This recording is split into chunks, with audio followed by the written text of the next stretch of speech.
Hello guys, welcome to another episode of Clues, Cues and Reviews, and I've zoomed out today because I wanted to show this little one on video who for some reason keeps looking at my microphone.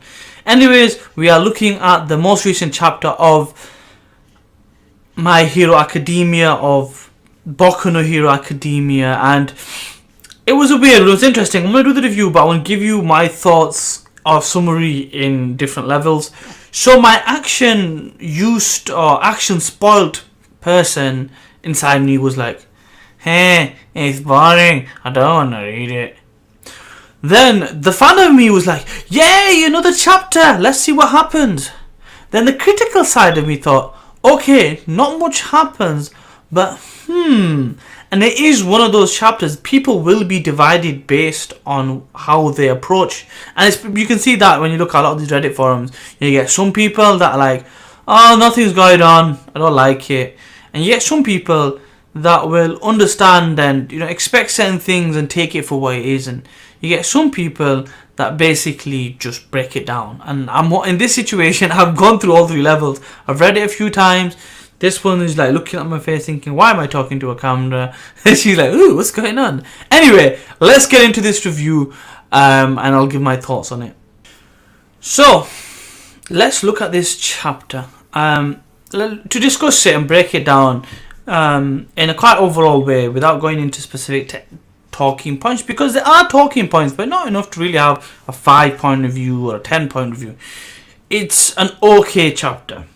And people that are fanboying over My Hero Academia, I understand you like this stuff, but there's some chapters that need to be done to build things up. So if you all of a sudden get a terrible chapter to you, it's probably not that bad. You probably just have high expectations, as you should, because it is an amazing story and the author does a brilliant job.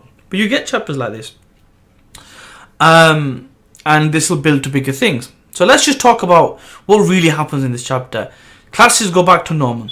Now, there's been a bit of confusion with what's going on in their academic education. This is the second term. Chibi did a review and he mentioned something about them being in second year. I think he was a bit confused and he didn't understand, or he may have misunderstood what was going on. In Japan, the actual semesters start from April. So April to your summertime, and you have your break. Then you have September to December, you have your winter break, and then you have your final term. So basically they're in the second third of the story of the first year. Okay, so one of the key things I was looking forward to, if you go back and watch some of my chapters, was I wanted to know more about the second and the third years. We get that, and I really like that. Now, you don't know much about these people other than one key thing. Voltman, or the guy that looks like he's from that game, they call him Voltman. Lucas from Earthbound, I've seen in some comments, but definitely the guy from the game, and basically looks like him. He also looks like Tintin, so I'm gonna call him Tintin because I can't remember the name of the game. I haven't played the game, but I've heard of the game.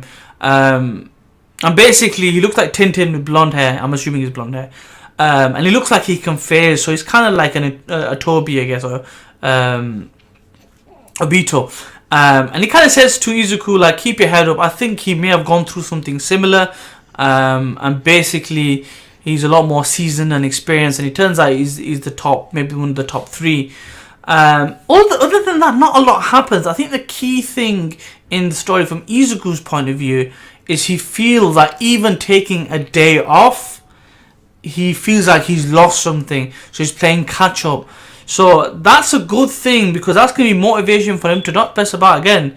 And he does like, I'm disappointed in you. He's like the family, he's like dad in that class. He's like dad in that class. And mum is basically Momo in that class, but the rest children. But it's just funny how that all happens.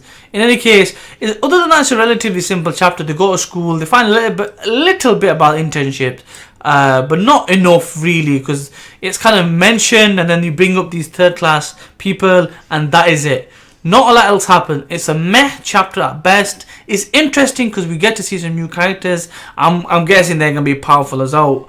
But realistically, not a lot happens. But There's plenty to look forward to because we're only in the second semester, the second term of the first year. And we're told in this chapter that it's unprecedented the amount of first years this time round that have got provisional licenses. And given the current climate with the villains, it's pretty much a requirement that we get these people fully fledged as soon as possible.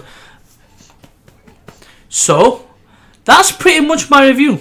Not much to be discussed with it. It was readable. I flicked through it quite nicely. But I like Izuku's idea of his training. He's building his forearms and he's thinking about his style. Bakugo was getting dissed for his cleaning. And he was blaming Izuku. They can't clean for... They need to clean the stuff up as way down. Dust on those doesn't work. No. You know how much I get for it? Loads. Oh, bless you. Yeah, Jula. Anyway, that is my review. Hope you enjoyed the chapter. Let me know in your comments in the section below. Like, comment, share, subscribe, all that good stuff. I'll see you in the next one. Peace.